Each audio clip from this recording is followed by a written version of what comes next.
patient, your grace. Forgive the delay. I was simply enamored to be in her beatific presence. Your Eminence, I love Mother Teresa, great one. In Christian Egypt, she is a great star. As a young boy, I used to don a towel and my mother's nightgown and stalk the back streets of Cairo, looking for dying things to comfort and salve. Yes, Mother, I love you, really. You are the oasis. You are the light. We need to take a moment here, Counselor. Yes, Your Honor, perhaps we do. 5-minute recess. Adjourned.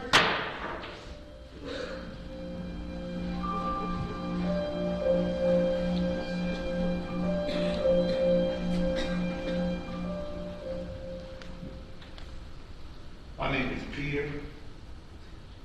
They got a basilica named after me in Rome. It's ironic because back in the day, if you even said the word Rome in my presence, it's more than likely I'd beat you with my stick. They even had a standing rule on my fishing boat that was strictly enforced. Talk about Rome, your ass can swim home alone. Had to have rules like that laid down real strong. Because my younger brother Drew and his friends, they like to waste their time talking about overthrowing Rome and the coming of the Messiah instead of focusing on the task at hand.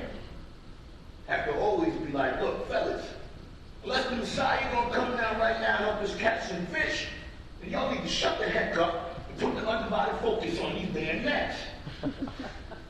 Then, one day, Drew ain't show up for work. Then he come running up to me on the shore at the end of the day when I'm pulling the boat back in and talking about this is Jesus, bro. He the Messiah. I ain't fishing no more, I'm just gonna follow him. And this Jesus, who resembled the Messiah about as much as I resemble a ballerina in a tutu, drives up to me and says, did you catch any fish today? I say, no, I did not catch any fish today. And he says, take your boat back out to the sea, you're gonna catch some fish. So I took Jesus out with me, intending to throw his ass overboard. And he said, catch your nets wide and deep. So I did. And then, well, let me just say this. I'm a damn professional commercial fisherman. And nobody knew the sea and its tides better than me. There wasn't no fish out there. But as it turns out, that's because they was all in my net. And then Jesus said, follow me and I will make you a fisher of men. What I didn't know then was I'd never see that sea again. My name is Matthew.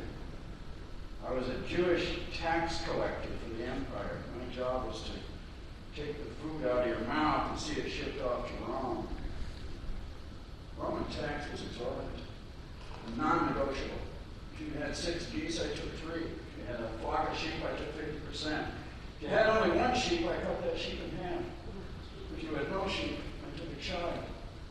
Your child, and had him or her sold into slavery to settle your debt to the emperor.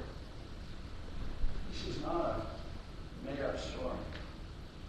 This is history. This is fact. We were a conquered nation. I was a traitor to my people. I was a Jew stealing from Jews. According to our laws, I was a sinner and a traitor. I was unclean, unfit to be gazed upon. That's what I was. I hated your ass and look at it. I looked at you, Peter, as a dumb, ignorant fisherman. And I looked at you, Matthew, as something I could not speak about in mixed company. I was a scumbag. True that. I was a scumbag. It was against the law to look me in the eye. Jesus, he looked me in my eye. That's all he did. He looked me in my eye and he said, follow me. And before I knew it, I had.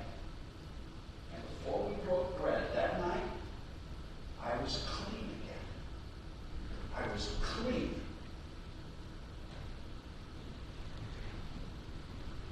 Are we ready to proceed? Absolutely.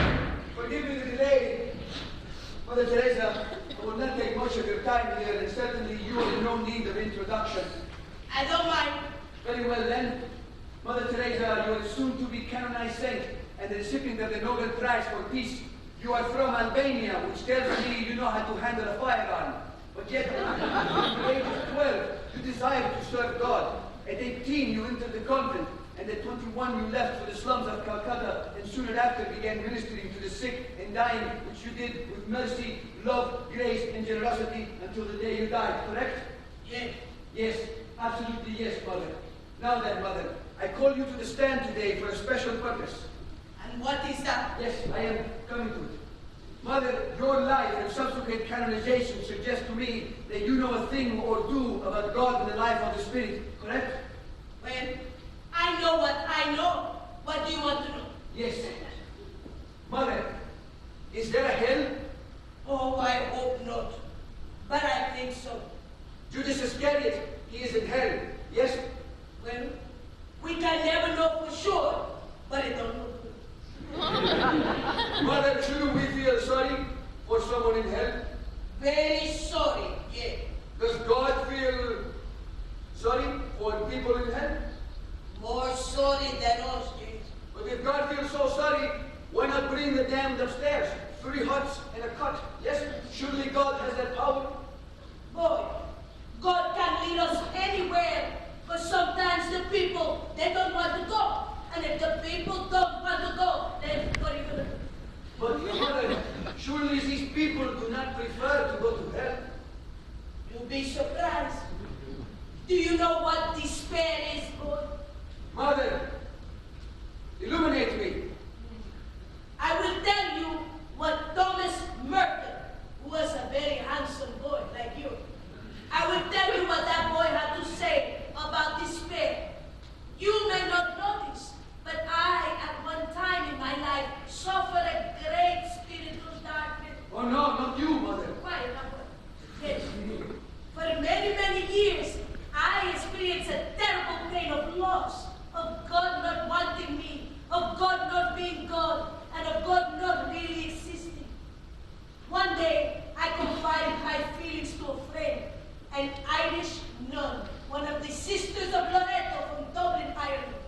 My friend, Sister Glenna, she quoted to me Thomas Merton on the subject of despair.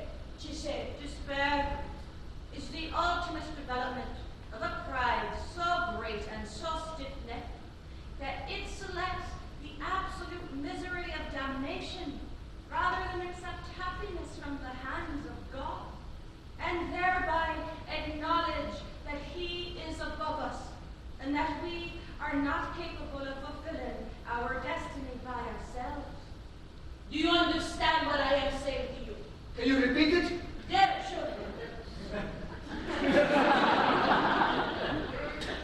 Despair is the ultimate development of a pride so great and so stiff-necked that it selects the absolute misery of damnation rather than accept happiness from the hands of God, and thereby acknowledge that He is above us, and that we are not capable of fulfilling our destiny by ourselves. Oh yes, I think I see. Judas, he succumbed to despair. The music of God's loud and grace they played, but he made himself hard of hearing, like me, no? I made this earphone device to hear you, yes? Without them, I cannot hear nothing. He threw his earphones away, and that is very sad, but that is what he chose, and that is what happened. But Mother, couldn't God just have obtained a megaphone and simply shouted instructions into Judas's ear? Boy, one must participate in one's own salvation in order